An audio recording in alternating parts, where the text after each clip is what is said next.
আসসালামু আলাইকুম। আশা করি সবাই ভালো আছেন।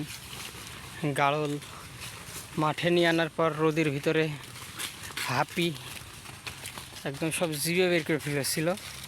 এখন ওই জন্য আমরা গাড়ল বাগানের ভিতরে দিয়ে দিয়েছি।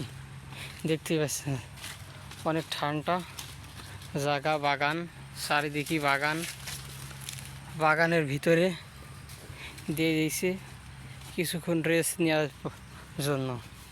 রেস্ট নেওয়া হয়ে গেলে আবার গাড়ল মাঠে নিয়ে যাব। অনেক গরম, এই গরমে খাওয়াই দুষ্কার। মাঠে যে গাড়ল খাবে, খুব অতিরিক্ত গরম। দেখতে পাচ্ছেন অনেক গরম। গরমের ভিতরে গাড়ল খুব অসুবিধা করছে, জিভে বের করে ফেলেছে। অনেক গরম,